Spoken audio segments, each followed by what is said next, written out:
Good morning to all of you.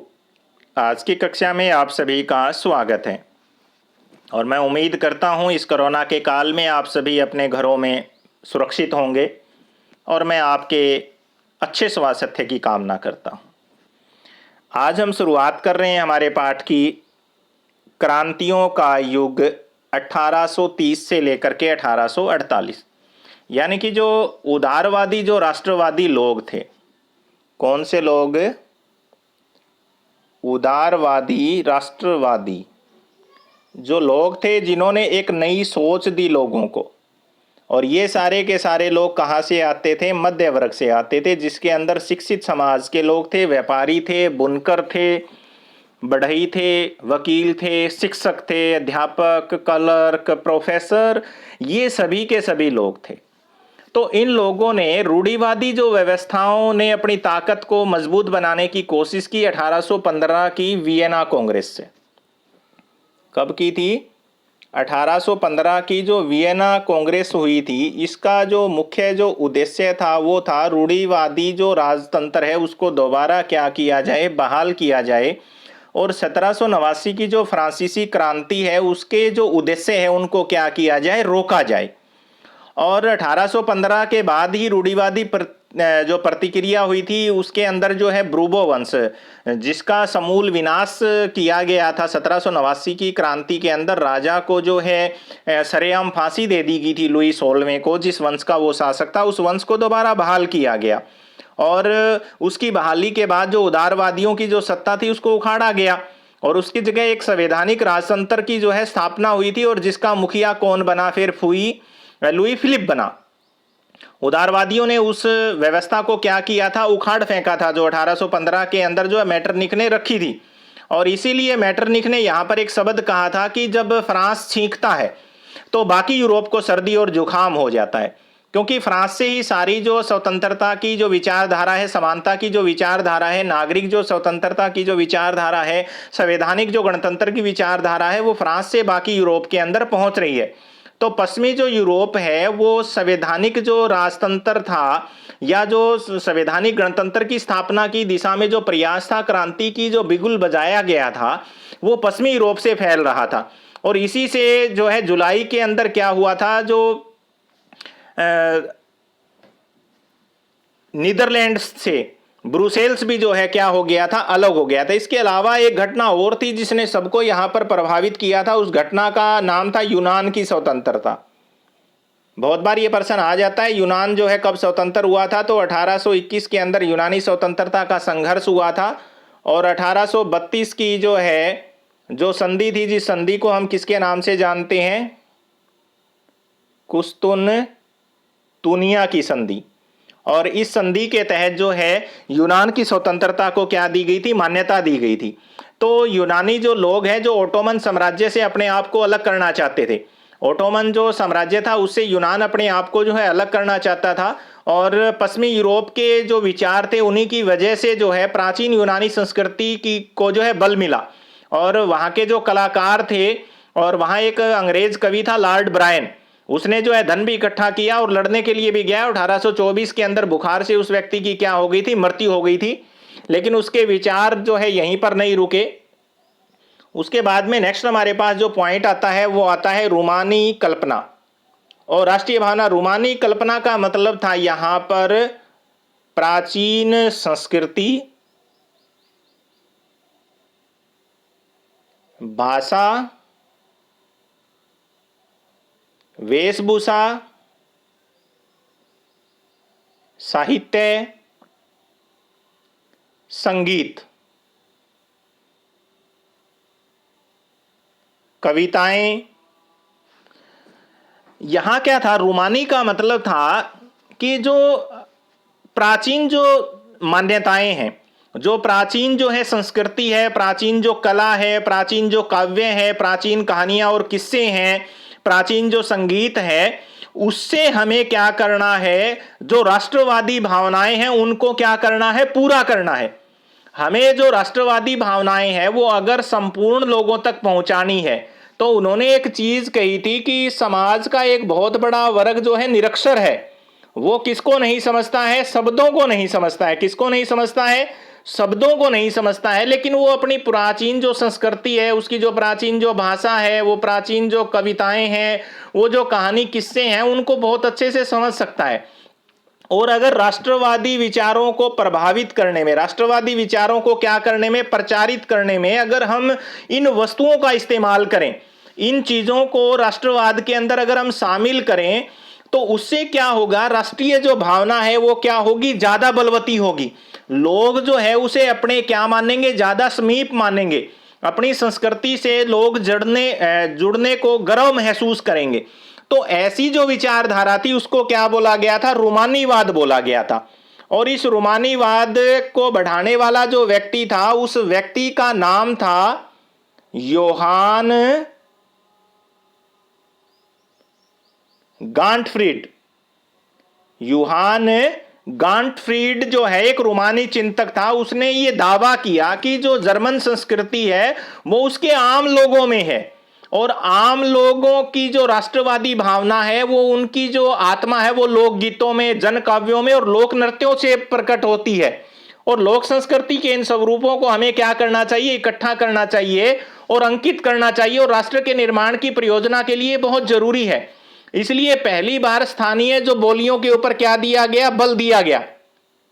यानी कि जो स्थानीय बोली थी उनको बल दिया गया, बोली को बल मिला। इसके अलावा क्या किया गया था कि लोक साहित्य को इकट्ठा किया गया। जो लोक साहित्य बिखरा हुआ था, लोक साहित्य को क्या किया गया, इकट्ठा किया गया रूमानीवाद के अंदर। और ये उन लोगों तक राष्ट्रवादी संदेश पहुंचाने के लिए बहुत जरूरी था जो लोग मैंने अभी आपको बताया निरक्षर है। और ये खास तौर पर पोलैंड के ऊपर बहुत ज्यादा लागू होता है, क्योंकि पोलैंड को जो है विभाजित करके रूस ने, पर्सा ने, ऑस्ट्रेलिया ने उसे अपने अपने क्षेत्रों के अंदर जो है मिला लिया था। तो वहां पर पोलैंड के अंदर इस प्रकार की राष्ट्रवादी भावना जो है पनपाएगी। तो यहां पर भाषा भी एक बहुत महत्वपूर्ण जो है राष्ट्रवादी विचार था।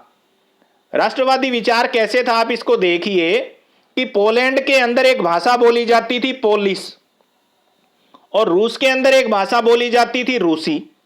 तो रूस ने क्या किया, ये रूस में बोली जाती थी और ये पोलैंड में बोली जाती थी। रूस ने पोलैंड के ऊपर क्या कर लिया, अधिकार कर लिया, और इनके स्कूलों से पोलिश भाषा क्या कर दी, समाप्त कर दी। कौन सी भाषा समाप्त कर दी, पोलिश भाषा समाप्त कर दी, और वहां जबरदस्ती रूसी भाषा पढ़ाई जाने लगी। तो वहां के लोगों ने पोलिश भाषा को ही अपना क्या बना लिया, माध्यम बना लिया कि हमें तो हमारी भाषा के साथ आजादी चाहिए, हम तो क्या करेंगे, पोलिश भाषा को ही स्कूलों में लागू करवाएंगे। और इसी कारण 1831 के अंदर रूस के विरुद्ध जो है पोलैंड के लोगों ने एक विद्रोह भी किया।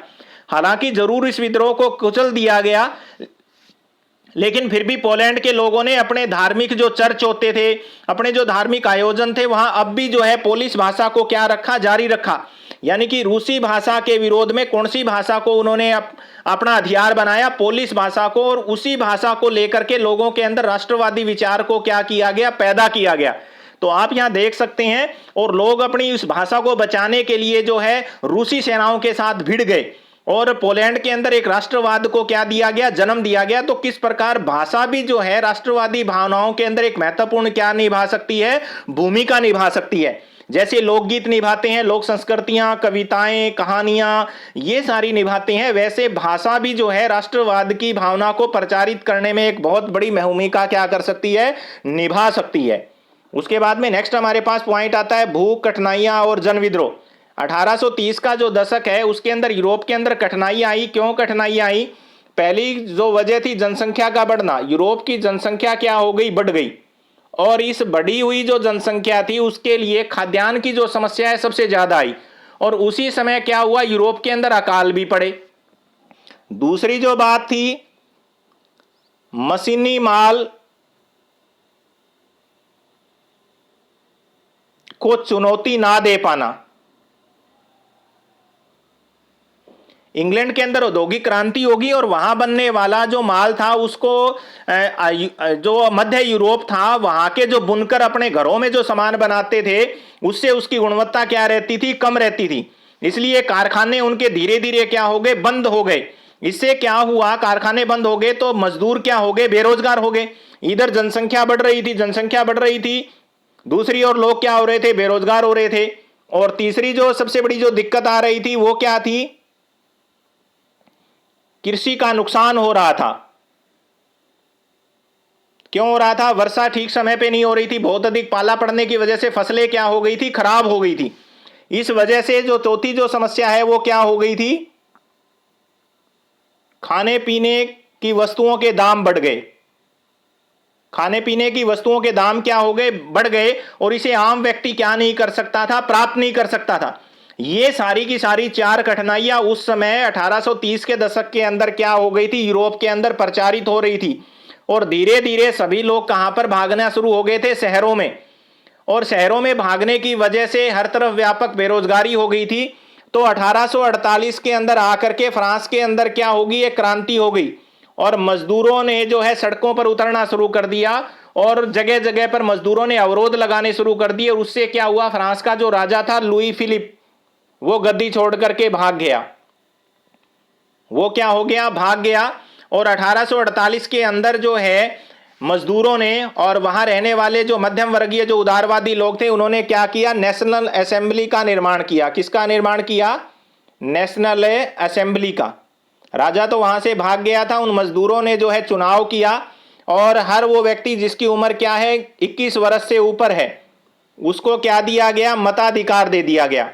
और इसी मताधिकार के तहत क्या किया गया, वहां पर नेशनल असेंबली को क्या किया गया, बनाया गया। और उस नेशनल असेंबली ने गणतंत्र की घोषणा कर दी और सीधे कहा कि हम सभी पुरुषों को जो है मताधिकार देंगे, चाहे उसकी उम्र 21 वर्ष से क्या हो, ज्यादा हो, चाहे वो संपत्ति रखता हो ना रखता हो, उसके पास भूमि हो ना हो, शिक्षित हो या ना हो। इसके अलावा उन्होंने कहा था कि काम के अधिकार की हम गारंटी देंगे, इसके लिए राष्ट्रीय कारखाने हम क्या करेंगे, स्थापित करेंगे।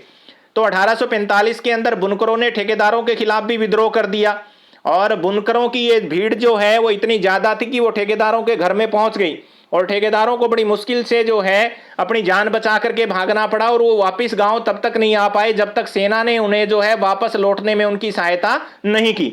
और इसी कारण जो है 1848 के अंदर क्या हुआ, फ्रांस के अंदर जो मध्य फ्रांस हम कह सकते हैं, या फिर हम ये कहें कि मध्य जो यूरोप था, वहां पर उदारवादियों की एक क्रांति हुई 1848 के अंदर। और वो क्रांति किस वजह से हुई थी, उसका कारण था जो गरीब लोग थे वो क्रांति कर रहे थे, जो बेरोजगार थे वो क्रांति कर रहे थे, जो भूखमरी से ग्रस्त थे वो कर रहे थे, और किसान और मजदूर कर रहे थे। ये जो क्रांति हो रही थी उदारवादियों की, उसके अंदर ये चार प्रकार के वर्ग जो है क्या हो गए थे, शामिल हो गए थे। और फरवरी 1848 की जो घटना हुई, राजा को जो गद्दी छोड़नी पड़ी है, गणतंत्र की वहां घोषणा हुई, ये सारी बातें अभी हमने तय की थी। तो उस टाइम तक यूरोप के बहुत ऐसे भाग थे जहां पर अभी तक स्वतंत्र राष्ट्र राज्यों का उदय नहीं हुआ था, जैसे जर्मनी है, इटली है, पोलैंड है, ऑस्ट्रो एग्रियन साम्राज्य। वहां के उदारवादी मध्यम वर्ग के जो स्त्री पुरुष थे, उन्होंने क्या किया, संविधानवाद की मांग रखी, और राष्ट्रीय एकीकरण की मांग को संविधानवाद के साथ जोड़ दिया। और उन्होंने बढ़ते हुए जन असंतोष का फायदा उठाया और एक राष्ट्र राज्य के निर्माण की मांग को आगे बढ़ाया। और इसके साथ उन्होंने एक महत्वपूर्ण जो मांग रखी थी वो थी प्रेस की स्वतंत्रता, कि प्रेस की क्या होनी चाहिए, स्वतंत्रता होनी चाहिए। हर बार जो है सेंसरशिप लगा करके लोगों की संगठन बनाने की आज़ादी छीन ली जाती है, विचार की अभिव्यक्ति की आज़ादी उनसे क्या कर ली जाती है, छीन ली जाती है। तो इस कारण जर्मनी के अंदर जो है एक शहर है फ्रैंकफर्ट, उस फ्रैंकफर्ट शहर के अंदर 18 मई 1848 के अंदर 831 जो है निर्वाचित जो है प्रतिनिधियों ने सजे धजे जुलूस के अंदर जाकर के संसद में अपना स्थान क्या किया, उन लोगों ने ग्रहण किया। वो स्थान ग्रहण करने के बाद इन सभी लोगों ने संसद के अंदर, ये जो संसद निर्वाचित हुई थी ये कहां पर हुई थी, सेंट पॉल चर्च में। कई बार ये प्रश्न आ जाता है कि फ्रैंकफर्ट संसद के ऊपर नोट लिखिए, तो हम वहां पर बताएंगे कि 18 मई 1848 के अंदर जो है फ्रैंकफर्ट शहर के अंदर जो 1831 निर्वाचित सांसदों ने सेंट पॉल चर्च के अंदर जो है अपना स्थान ग्रहण किया था, और संविधान के प्रारूप को तैयार किया गया था। और उसके अंदर क्या क्या नियम जो है तय हुए थे वो मैं आपको बता देता हूं। यहां पर एक नियम तो ये तय हुआ था, राजा को जो है संसद के अधीन किया जाए। संसद के क्या किया गया, अधीन किया गया, कि राजा जो है वो क्या नहीं होगा, पूर्णतः स्वतंत्र नहीं होगा। राष्ट्र की जो अध्यक्षता एक ऐसे राजा को सौंपी गई जिसे संसद के क्या रहना था, अधीन रहना था। और यहां पर राजा किसको बनाया गया था? विलियम चतुर्थ को, फ्रेडरिक विलियम चतुर्थ को। लेकिन उसने क्या किया? राजा बनने से इनकार कर दिया। क्यों? क्योंकि वो निर्वाचित सभा का क्या था? विरोधी था। जहां कुलीन वर्ग और सेना का क्या बढ़ गया? विरोध बढ़ गया। और वहां पर संसद का जो सामाजिक आधार कमजोर हो गया। कमजोर क्यों हो गया? क्योंकि उन्होंने जो निचले तबके को कोई भी यहां पर रियायत नहीं दिया गया था। तो इस कारण जो है वो मजदूरों और कारीगरों का जो है विरोध के कारण जो है संसद के अंदर अपना समर्थन क्या हो गई? खो गई। वो संसद जो है मजदूरों के समर्थन से ही बनी थी और उन्होंने मजदूरों के हितों की रक्षा के लिए उस संसद के अंदर कोई भी फैसला नहीं लिया। इस कारण मजदूरों ने उस संसद का विरोध कर दिया और वो अपना स्वतंत्रता जो थी वो क्या हो गए? खो बैठे अपना समर्थन। और अंत में जो है राजा ने क्या किया? सैनिकों को बुलाया और असेंबली को क्या कर दिया गया? भंग कर दिया गया। और उदारवादी आंदोलन के अंदर महिलाओं को राजनीतिक अधिकार प्रदान करने का मुद्दा विवादास्पद था, क्योंकि शुरू से लेकर आखिरी तक महिलाओं को जो है इन आंदोलनों के अंदर बढ़ चढ़ करके भाग लिया, लेकिन महिलाओं को मताधिकार से यहां पर वंचित रख दिया गया। हालांकि यहां पर एक नया शब्द आया था, नारीवाद। बहुत बार यह प्रश्न पूछा जाता है कि नारीवाद क्या है, इससे आप क्या समझते हैं? तो स्त्री पुरुष की जो सामाजिक, आर्थिक और राजनीतिक जो समानता की सोच के आधार पर महिलाओं के अधिकारों और हितों का क्या करने वाला, बोध करने वाला संगठन क्या कहलाता है? नारीवाद कहलाता है। और महिलाओं को यहां पर कोई भी अधिकार यहां नहीं दिया गया। खाली जो है महिलाएं वहां सेंट पॉल के अंदर, फ्रैंकफर्ट के अंदर जो सभा आयोजित की गई थी वहां पर केवल जो है दर्शक दीर्घा की हैसियत से वहां पर खड़ी रही। हालांकि रूढ़िवादी ताकतें 1848 में उदारवादी आंदोलन को दबा पाने में कामयाब तो हो गई, लेकिन वो पुरानी व्यवस्था को बहाल नहीं कर पाई। राजाओं को अब ये चीज समझ में आना शुरू हो गई थी कि उदारवादी राष्ट्रवादी क्रांतिकारियों को रियायतें देकर ही वो क्रांतिकारी और दमन के चक्कर को क्या कर सकती है? समाप्त कर सकती है। तो 1848 के बाद के वर्षों में मध्य और पूर्वी यूरोप के अंदर, ये ध्यान देंगे आप यहां, मध्य और पूर्वी यूरोप की निरंकुश जो राजशाही ने उन परिवर्तनों को आरंभ कर दिया जो पश्चिमी यूरोप में कब हो गए थे? 1815 से पहले हो चुके थे। और इस प्रकार हैब्सबर्ग अधिकार वाले क्षेत्र और रूस के अंदर भूदासत्व और बंधुआ मजदूरी समाप्त कर दी गई। हैब्सबर्ग शासकों ने क्या किया? हंगरी के लोगों को ज्यादा स्वायत्तता प्रदान की। हालांकि इससे निरंकुश मैग्यारों के प्रभुत्व का रास्ता भी क्या हो गया? साफ। यह एक महत्वपूर्ण, यहां एक पॉइंट और आ रहा है, बहुत बार यह प्रश्न पूछा जाता है, विचारधारा से आप क्या समझते हैं? तो एक खास प्रकार की सामाजिक एवं राजनीतिक दृष्टि को इंगित करने वाले विचारों के समूह को हम क्या कहते हैं? विचारधारा कहते हैं। उसके बाद हमारा नेक्स्ट जो पॉइंट यहां स्टार्ट होता है, जर्मनी और इटली का एकीकरण, और इसके बारे में हम हमारी आगे की कक्षा में अध्ययन करेंगे। Thank you.